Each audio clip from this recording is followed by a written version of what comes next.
Hi students, today we are going to learn about figures of speech. It's an important question for 10th, 11th and 12th. So for all the three classes, important for this figures of speech. So figures of speech வந்து literary device அப்படின்னு சொல்லலாம் or poetic device அப்படின்னு சொல்லலாம். So நம்மளுக்கு question பேப்பரில் எப்படி கொடுத்துருப்பாங்க அப்படின்னு பார்த்தோன்னா find out the literary device or find out the poetic device அப்படின்னு சொல்லி கொடுத்துருப்பாங்க. Words not used in literary sense. So நம்ம படிக்கிற அந்த ஒரு போயமாக இருக்கலாம், இல்லை வேறு ஏதாவது லைன்ஸாக இருக்கலாம், அதனுடைய லிட்ரல் மீனிங்ஸை வந்து நம்ம எடுத்துக்கக்கூடாது அப்படின்னு சொல்கிறாங்க. Add beauty to your language. So இந்த ஃபிகர்ஸ் ஆஃப் ஸ்பீச் வந்து நம்ம லாங்குவேஜுக்கே வந்து ஒரு அழகு சேர்க்குது அப்படின்னு சொல்கிறாங்க. ஸோ அதுதான் add beauty to your language.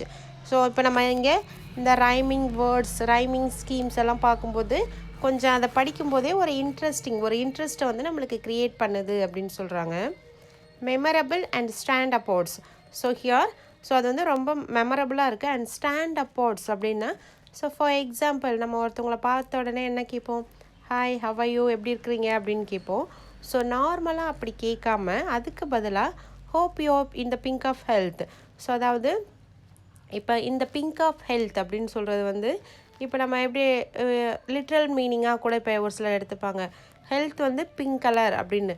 So அப்படி எடுத்துக்காமல் இப்போ பிங்க் அப்படின்றது வந்து நார்மலாக ஒரு பர்சன் வந்து ஹெல்த்தியாக இருக்கிறாங்க அப்படின்றது அவங்களுடைய பிளட் சர்க்குலேஷன் நல்லா இருந்தாவே அவங்களுடைய சீக்கு சின்ன எல்லாமே எப்படி இருக்கும், கொஞ்சம் பிங்கிஷாக இருக்கும். ஸோ அதை பார்த்தோன்னே ஓகே இவங்க வந்து நல்லா ஹெல்த்தியாக இருக்கிறாங்க அப்படின்னு சொல்லி நம்ம திங்க் பண்ணுவோம். அதை தான் இங்கே சொல்கிறாங்க, hope in the pink of health. அதாவது ஹவ் ஆர் யூ அப்படின்றத நம்ம நார்மலாக கேட்காம கொஞ்சம் டிஃப்ரெண்ட்டாக கேட்குறது. ஸோ அதுதான் இங்கே ஃபிகர்ஸ் ஆஃப் ஸ்பீச்சுன்னு சொல்கிறாங்க. Figure of speech. So for English we are having list of figures of speech. So நம்மளுக்கு நிறைய ஃபிகர்ஸ் ஆஃப் ஸ்பீச் இருக்குது. பட் அதில் நம்ம போர்ஷனில் கவர் ஆகிற ஒரு சிலது மட்டும் நம்ம பார்த்தா போதும். For example alliteration, simile, metaphor, idioms, personification, allusion, oxymoron, onomatopoeic, anaphora, ellipsis, rhyming scheme, rhyming words, repetition. Alliteration. The alliteration is the occurrence of the same letter of the word in the same line. So here, same line la same letters la start ஆகிற words இருந்துச்சுன்னா that's called alliteration. So இது வந்து vowelsல start ஆகாது, only for the consonants. We know the vowelsனா AEIOU. So அதை தவிர மீதி இருக்கிறத தான் நம்ம என்ன சொல்கிறோம், கான்சோனன்ஸ் அப்படின்னு சொல்கிறோம். அந்த கான்சோனன்ஸில் தான் ஸ்டார்ட் ஆகும். Example, she shells she shell by the sea shore. So here எஸ்ஸில் ஸ்டார்ட் ஆகிற வேர்ட்ஸ் இங்கே இருக்குது. She, sells, she shore, sea shore. So அப்போ எஸ்ஸில் ஸ்டார்ட் ஆகிற வேறு வேர்ட்ஸ் இங்கே இருக்குது இல்லையா, தட்ஸ் கால்ட் அலிட்ரேஷன். ஸோ தமிழில் வந்து நம்ம சீர்மோனை அப்படின்னு சொல்லுவோம். ஸோ ஒரே லைனில் ஒரே லெட்டரில் ஸ்டார்ட் ஆகிற வேறு வேர்ட்ஸ் இருந்துச்சுன்னா அதை தான் நம்ம அலிட்ரேஷன் அப்படின்னு சொல்கிறோம். சிமிலி அண்ட் மெட்டஃபர். ஸோ ஹியர் சிமிலியும் மெட்டஃபரும் சைமல்டேனியஸாக பார்க்க போகிறோம். ஸோ சிமிலி வந்து ஆஸ், ஸோ, லைக். ஸோ இதெல்லாம் டைரெக்டாக நம்மளுக்கு போய்டிக் லைனில் இருந்தால் சிமிலி அப்படின்னு சொல்லி we can find out easily. So சிமிலின்றது டைரக்ட் கம்பேரிசன் அண்ட் மெட்டஃபர்ன்றது கம்பேரிசன் இன்டைரக்டாக இருக்கும். Life is like a bubble. So லைஃப்பை வந்து பபிள்ஸ் கூட கம்பேர் பண்ணியிருக்கிறாங்க. ஸோ அந்த லைக் அப்படின்ற வேர்டை வச்சு இதில் கம்பேரிசன் இருக்குது அப்படின்னு சொல்லி நம்ம ஃபைண்ட் அவுட் பண்ணலாம். She is as busy as bee. So so அவங்கள வந்து பீஸ் கூட கம்பேர் பண்ணியிருக்கிறாங்க.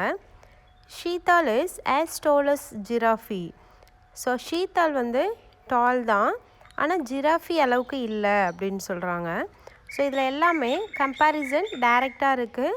So with the help of as, so, like we can find out easily.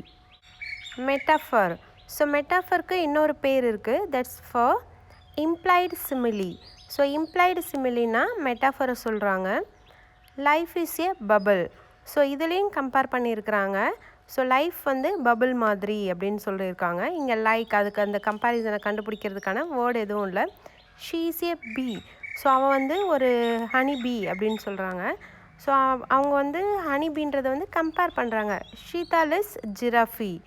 So இது எல்லாமே கம்பேரிசன் இன்டைரக்டாக இருக்குது. ஸோ இப்போ வந்து ஷீ இஸ் ஏ லைன் அப்படின்னாக்கா அவள் வந்து லைன் அப்படின்னு அர்த்தம் இல்லை. ஸோ லைன் மாதிரி ஸ்ட்ராங் பர்சன் அப்படின்றது தான் அந்த comparison. Personification and apostrophe. So here first one, personification. Give life to inanimate objects. So here ஒரு உயிர் இல்லாத பொருளை உயிர் இருக்கிற மாதிரி நம்ம சொல்கிறோம் இல்லையா, தட்ஸ் கால்டு பர்சனிஃபிகேஷன். ஸோ இந்த ஃபேரி டைலெலாம் பார்த்தோன்னாக்க மரம் பேசுச்சு, கல் வந்து நடந்து வந்துச்சு அப்படியெல்லாம் சொல்லுவாங்க இல்லையா, தட்ஸ் கால்ட் பர்சனிஃபிகேஷன். அந்த உயிர் இல்லாத பொருளை உயிர் இருக்கிற மாதிரி பாவிச்சு சொல்கிறது.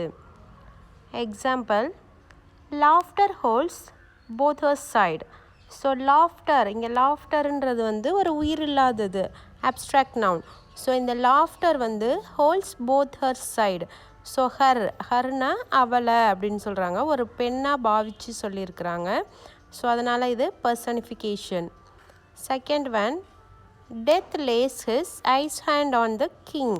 ஸோ டெத்து, ஸோ அந்த டெத்து வந்து அந்த ஹிஸ்ன்றது கிங்கு சொல்கிறாங்க. ஸோ அந்த டெத்து வந்து ஒரு பர்சனாக இங்கே பாவிச்சு சொல்லியிருக்கிறதுனால இது personification. Opportunity knocks at the door. So opportunity இதுவும் வந்து ஒரு அப்ட்ராக்ட் நவுன். ஸோ இந்த ஆப்பர்ச்சுனிட்டி வந்து நாக்ஸ், அது வந்து நம்ம கதவு டோரை தட்டுது அப்படின்னு சொல்கிறாங்க. ஸோ அது வந்து ஒரு உயிர் இல்லாத பொருள். ஸோ அதனால் இது personification. Apostrophe, exclamatory figures of speech. அந்த ஃபிகர்ஸ் ஆஃப் ஸ்பீச்ன்றது தான் FOS அப்படின்னு கொடுத்துருக்குறேன். So exclamatory figures of speech எது அப்படின்னு பார்த்தோன்னா apostrophe. For example, O wind if winter comes can spring before behind. So அந்த சென்டென்ஸ் எல்லாத்துலேயுமே நம்மளுக்கு எக்ஸ்க்ளமேட்டரி மார்க்ஸ் வந்திருக்கும். அந்த எக்ஸ்க்ளமேட்டரி மார்க்ஸ் வந்திருந்தாலே we can find out easily, that's for the apostrophe. So here அந்த ஹோ விண்ட், அதுவும் விண்டுன்றது வந்து ஒரு உயிர் இல்லாதது. ஸோ அந்த விண்டை என்ன சொல்கிறாங்கனாக்க, வின்டர் காம்ஸ், அந்த வின்டர் வந்துடுச்சுன்னா ஸ்ப்ரிங் வந்து போயிடும் அப்படின்னு சொல்லியிருக்கிறாங்க. ஸோ இங்கேயும் ஒரு உயிர் இல்லாத பொருளை தான் சொல்கிறாங்க, பட் இங்கே எக்ஸ்க்ளமேட்டரி மார்க் இருக்கும். O death come and embrace me. So டெத்துக்கிட்ட பேசுகிறாங்க. இப்போ டெத்துன்றது வந்து உயிர் இல்லாதது, டெத் வந்து என்னை ஆட்கொள்ளு அப்படின்னு சொல்கிறாங்க இல்லையா, அந்த மாதிரி. Oh Shakespeare I wish you were here. So உயிர் இல்லாமல் இறந்து போன ஒரு பர்சனை கூட நம்ம இங்கே யூஸ் பண்ணலாம் அப்படின்னு சொல்கிறாங்க. ஸோ என்னோடய விஷயம் என்னென்னா, நீங்கள் இறந்து போயிட்டீங்க, you want to be here. So நீங்கள் இங்கே இருந்தால் நல்லாயிருக்கும், இங்கே வந்து இருங்க அப்படின்னு சொல்கிற மாதிரி இருக்குது இது. ஸோ இதுலேயும் எக்ஸ்க்ளமேட்டரி மார்க் இருக்குது. ஸோ அப்போது பர்சானிஃபிகேஷன், அப்போஸ்ட்ரோஃபி ரெண்டுமே உயிர் இல்லாத பொருள்களை தான் சொல்லியிருக்கிறாங்க. ஸோ அப்போஸ்ட்ரோஃபியில் வந்து நம்மளுக்கு எக்ஸ்க்ளமேட்டரி மார்க் இருந்தாலே அது அப்போஸ்ட்ரோஃபி அப்படின்னு சொல்லி நம்ம ஈஸியாக ஃபைண்ட் அவுட் பண்ணிடலாம். Hyperbole, it means over build up.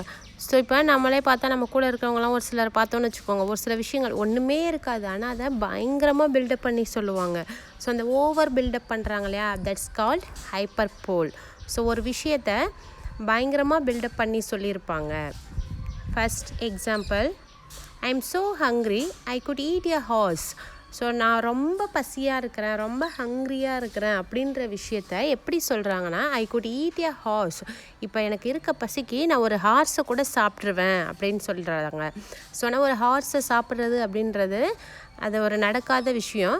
But அவங்களுடைய அந்த ஃபீலை வந்து அவங்க எப்படி எக்ஸ்ப்ரெஸ் பண்ணுறாங்கன்னா, ரொம்ப பில்டப் பண்ணி எக்ஸ்ப்ரெஸ் பண்ணுறாங்க. Second one, I came upon a host of daffodils 10,000 were they. So William Wordsworth எழுதின ஒரு போயம் தான் டேஃபோடில்ஸ். அந்த டேஃபோடில்ஸ் போயமில் அவர் வந்து எப்படி எக்ஸ்ப்ரெஸ் பண்ணுறாரு அப்படின்னு பார்த்தோன்னா, I came upon host of daffodils. நான் அந்த டேஃபோடில்ஸ் எல்லாம் தாண்டி வந்தேன். அப்படி வரும்போது நான் கிராஸ் பண்ணி வந்தேன் இல்லையா, அங்கே எவ்வளோ டேஃபோடில்ஸ் இருந்துச்சுன்னா கிட்டத்தட்ட ஒரு 10,000 இருந்திருக்கும் அப்படின்னு சொல்கிறாரு. ஸோ 10,000 அப்படின்றதெல்லாம் அவர் வந்து அங்கே எக்ஸ்ட்ராடினரியாக சொல்லணும் அப்படின்றதுக்காக சொல்லியிருக்காரு. மேபி ஒரு 500 இல்லை 1000 அப்படி இருந்திருக்கலாம். ஸோ அதை வந்து அவருடைய ஃபீலை வந்து அவர் பில்டப் பண்ணி சொல்கிறதுக்காக ஒரு 10,000 அப்படின்னு சொல்லியிருக்கிறாரு. ஐ haven't met him for ages. So ஒருத்தவங்க வந்து ஒரு பர்சனை வந்து ரொம்ப நாள் கழித்து மீட் பண்ணும்போது அவங்களுடைய ஃபீல் அவங்க எக்ஸ்ப்ரெஸ் பண்ணுறாங்க. அவங்க எப்படி எக்ஸ்ப்ரெஸ் பண்ணுறாங்கன்னா, நான் அவங்கள மீட் பண்ணியே பல ஜென்மங்கள் ஆகுது அப்படின்னு சொல்கிறாங்க. ஸோ இப்போ ஃபார் எக்ஸாம்பிள் நம்ம வாழுறோம் அப்படின்றாக்கா அது ஒரு ஜென்மம் அப்படி தான் சொல்லுவாங்க. ஸோ இங்கே வந்து அதை எக்ஸ்ட்ராடினரியாக சொல்லணும் அப்படின்றதுக்காக நான் அவங்கள மீட் பண்ணி பல ஜென்மங்கள் ஆகுது அப்படின்னு சொல்கிறாங்க. ஸோ அப்போ இங்கே ஒரு விஷயத்தை எக்ஸ்ட்ராடினரியாக ஓவர் பில்டப் பண்ணி சொல்கிறதுக்கு பேர் தான் ஹைப்பர்போல்.